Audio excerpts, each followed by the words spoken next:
नमस्कार विद्यार्थी मित्रांनो, स्वागत आहे तुम्हा सर्वांचं एस सी पब्लिकेशन या चॅनलवर। तर आजच्या व्हिडिओमध्ये आपण अर्थशास्त्र या टॉपिकवरती प्रश्न पाहणार आहोत। आत्ताच्या परीक्षेसाठी सर्व काही महत्त्वाचे प्रश्न आपण आजच्या व्हिडिओमध्ये काढलेले आहेत, तर व्हिडिओ शेवटपर्यंत पहा। तर मग आपला पहिला प्रश्न आहे, अर्थशास्त्राचा जनक कोणाला म्हणतात? तर ॲडम स्मिथ यांना म्हटलं जातं अर्थशास्त्राचा जनक। पुढचा प्रश्न, भारतात पंचवार्षिक योजनेचे मॉडेल कोणाद्वारे तयार केले जाते? तर मित्रांनो, आपल्या भारतात पंचवार्षिक योजनेचे मॉडेल हे राष्ट्रीय विकास परिषद म्हणजेच नॅशनल डेव्हलपमेंट कौन्सिल यांच्यातर्फे तयार केले जाते।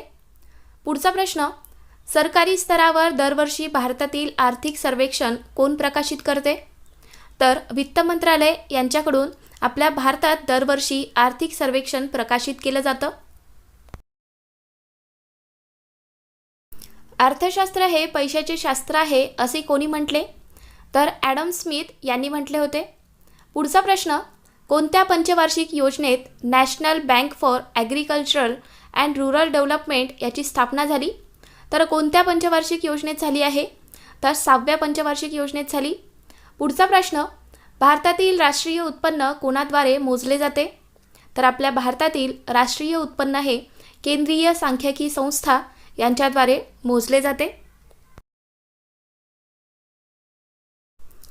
भारतीय अर्थव्यवस्था कोणत्या प्रकारची अर्थव्यवस्था मानली जाते? तर आपली भारतीय अर्थव्यवस्था ही विकसनशील अर्थव्यवस्था आहे असं मानलं जातं। पुढचा प्रश्न आपला, भारतीय अर्थव्यवस्थेची मुख्य वैशिष्ट्ये कोणती आहेत? तर शेतीला प्राधान्य, किमान दरडोई उत्पन्न आणि वाढती बेरोजगारी हे आहे आपल्या भारतीय अर्थव्यवस्थेची मुख्य वैशिष्ट्ये। नेक्स्ट क्वेश्चन आहे, मिश्र अर्थव्यवस्थेची संकल्पना कोणत्या अर्थशास्त्राच्या विचारांनी प्रेरित होती? तर जॉन मेनार्ड केन्स यांच्या विचारांनी प्रेरित होती मिश्र अर्थव्यवस्थेची संकल्पना। अर्थशास्त्राच्या क्षेत्रातील पहिला नोबेल पुरस्कार कोणत्या वर्षी देण्यात आला? तर 1969 मध्ये देण्यात आला होता अर्थशास्त्रातील पहिला नोबेल पुरस्कार। पुढचा प्रश्न, अर्थशास्त्रातील नोबेल पारितोषिक प्राप्त करणारे आपल्या भारतीय वंशाचे पहिले व्यक्ती कोण होते? तर अमात्य सेन हे होते आपल्या भारतातील पहिले व्यक्ती। पुढचा प्रश्न, राष्ट्रीय विकास समितीचे अध्यक्ष कोण असतात?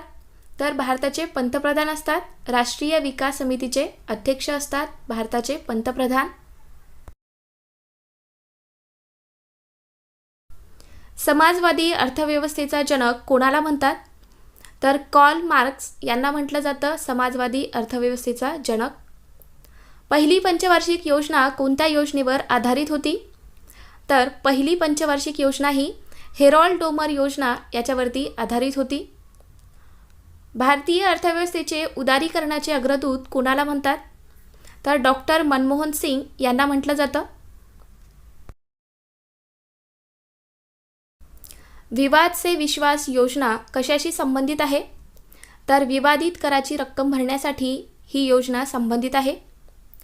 पुढचा प्रश्न आपला, कोणत्या पंचवार्षिक योजनेत आर्थिक विकास दर सर्वात कमी राहिला? तर तिसऱ्या पंचवार्षिक योजनेमध्ये आर्थिक विकास दर हा कमी राहिला। भारतीय बजेटचे जनक म्हणजेच father of budget in India असं कुणाला म्हटलं जातं? तर जेम्स विल्सन यांना म्हटलं जातं भारतीय बजेटचे जनक। जेम्स विल्सन यांना म्हणतात। भारताचा पहिला अर्थसंकल्प कधी सादर करण्यात आला? तर 18 फेब्रुवारी 1860ला सादर करण्यात आला होता आपल्या भारताचा पहिला अर्थसंकल्प। स्वतंत्र भारताचा पहिला अर्थसंकल्प कोणी सादर केला? तर आपल्या भारताचा पहिला अर्थसंकल्प हा RK षण्मुगम जेट्टी यांनी सादर केला। पुढचा प्रश्न, भारतीय संविधानात सरकारच्या कोणत्या कलमात सार्वजनिक अर्थसंकल्प तयार करण्याचा अधिकार त्यांना दिला जातो? तर कोणत्या कलमानुसार? तर कलम 112 नुसार दिला जातो।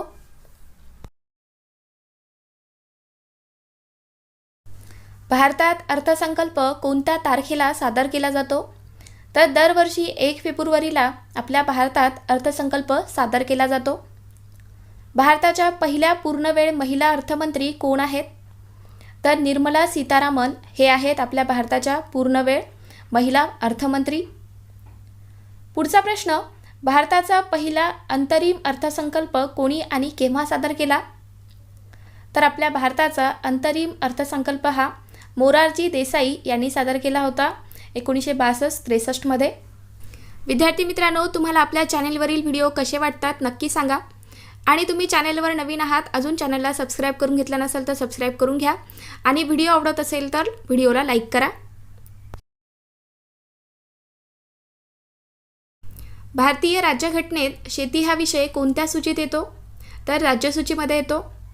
पुढचा प्रश्न, भारतात प्रथम शून्यावर आधारित अर्थसंकल्प कोणी सादर केला होता? तर राजीव गांधी यांनी सादर केला. मेक इन इंडिया या कार्यक्रमाचा लोगो काय आहे? तर सिंह आहे. मेक इन इंडिया या कार्यक्रमाचा लोगो आहे सिंह. मीरा सेठ समिती कशाशी संबंधित आहे?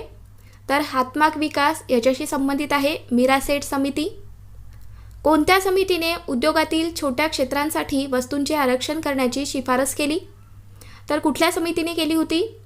तर आबिद हुसेन समिती. तर या समितीने उद्योगातील छोट्या क्षेत्रांसाठी वस्तूंचे आरक्षण करण्याची शिफारस केली. पुढचा प्रश्न, भारतातील मिल कापडाचा सर्वात मोठा उत्पादक राज्य कोणता आहे? तर आपल्या भारतातील मिल कापडाचा सर्वाधिक मोठा उत्पादक राज्य आहे गुजरात. राष्ट्रीय उत्पन्न लेखा प्रणालीचे जनक कुणाला म्हणतात? तर सायमन कुझनेट्स यांना म्हटलं जातं. गरिबी हटावचा नारा कोणत्या पंचवार्षिक योजनेत देण्यात आला? तर 6व्या पंचवार्षिक योजनेत देण्यात आला होता गरिबी हटावचा नारा. कोणत्या पंचवार्षिक योजनेत आर्थिक वाढीचा दर सर्वाधिक आहे? तर 11व्या पंचवार्षिक योजनेत आहे. उत्पन्नातील तफावत मोजण्यासाठी कोणता निर्देशांक काढला जातो? तर उत्पन्नातील तफावत मोजण्यासाठी गिनी निर्देशांक काढला जातो. पुढचा प्रश्न आपला, भारतात समाजवादी समाज रचनेचा अवलंब काँग्रेस सरकारने कधी केला? तर 1955ला केला होता. ज्यावेळेस आवडी अधिवेशन चालू होतं त्यावेळेस आपल्या काँग्रेस सरकारने आपल्या भारतात समाजवादी समाज रचनेचा अवलंब केला होता. नेक्स्ट क्वेश्चन आहे, 1949मध्ये भारत सरकारने नियुक्त केलेल्या राष्ट्रीय उत्पन्न समितीचे अध्यक्ष कोण होते? तर PC महालनोबिस हे होते.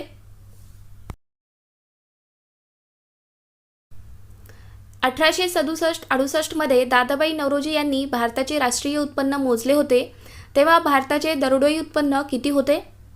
तर पहा, भारताचे दरडोई उत्पन्न होते 20 रुपये, तर आपल्या भारताचे राष्ट्रीय उत्पन्न होते 340 कोटी. पुढचा प्रश्न, 4 ऑगस्ट 1949 रोजी स्थापन झालेल्या राष्ट्रीय उत्पन्न समितीचे सदस्य कोण होते? तर DR गाडगीळ आणि VKR व्ही राव हे होते. 4 ऑगस्ट 1949 रोजी स्थापन झालेल्या राष्ट्रीय उत्पन्न समितीचे सदस्य.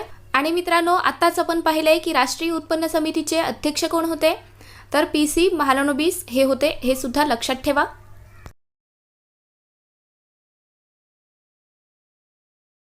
राष्ट्रीय उत्पन्न मोजण्याची कोणती पद्धत ही सर्वोत्तम मानली जाते, जी प्रत्यक्ष व मूलवर्धित आहे?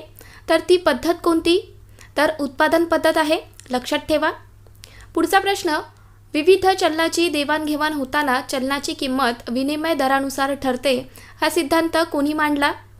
तर हा सिद्धांत कार्ल गुस्ताव कॅलेस यांनी मांडला होता.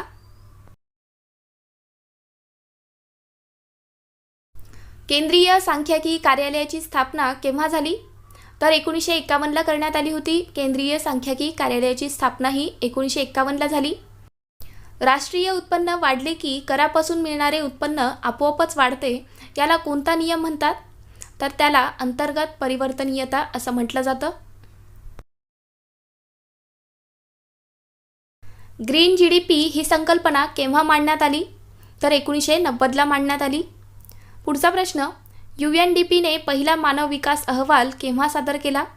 तर 1990ला सादर केला होता. महाराष्ट्र राज्य नियोजन मंडळाची स्थापना केव्हा करण्यात आली? तर 1972ला झाली होती. महाराष्ट्र राज्य नियोजन मंडळाची स्थापना ही 1972ला झाली. जिल्हा नियोजन समितीचे पदसिद्ध अध्यक्ष व सदस्य सचिव कोण असतात? तर पहा, अध्यक्ष असतात जिल्ह्याचे पालकमंत्री आणि सदस्य सचिव असतात जिल्हाधिकारी. तर लक्षात ठेवा. पुढचा प्रश्न आहे आपला, महाराष्ट्र जिल्हा नियोजन समितीची स्थापना कधी करण्यात आली? तर महाराष्ट्र जिल्हा नियोजन समितीची स्थापना ही 1998ला झाली.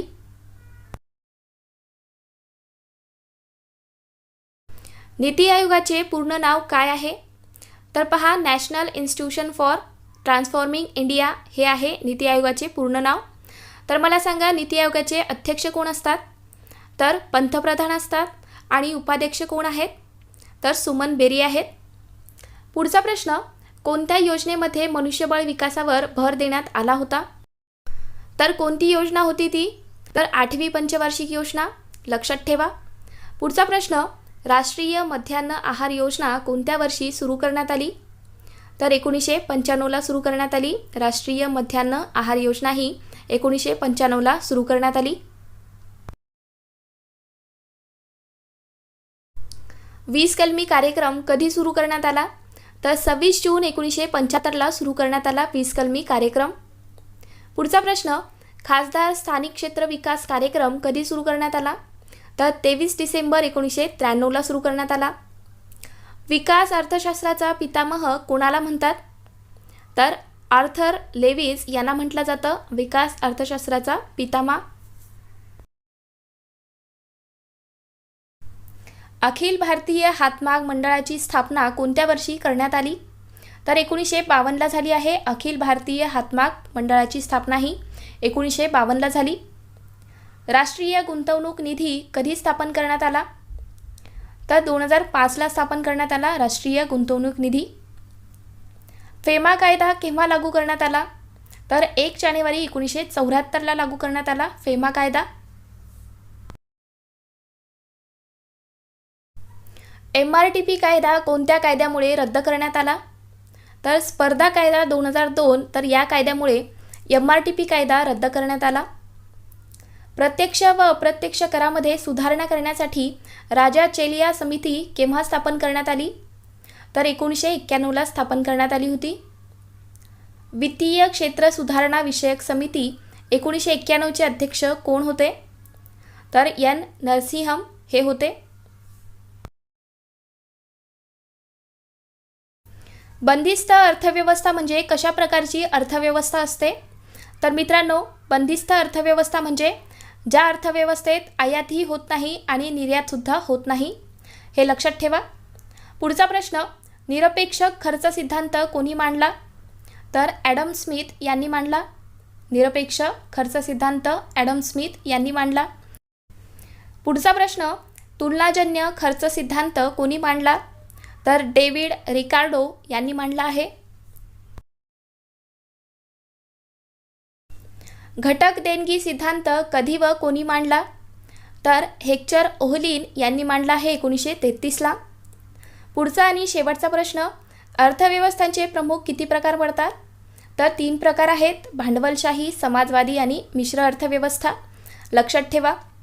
तर विद्यार्थी मित्रांनो, तुम्हाला आजचा व्हिडिओ कसा वाटला नक्की सांगा. आणि तुम्ही चॅनेलवर नवीन आहात, अजून चॅनेलला सबस्क्राईब करून घेतला नसाल तर सबस्क्राईब करून घ्या आणि व्हिडिओला लाईक करायला विसरू नका.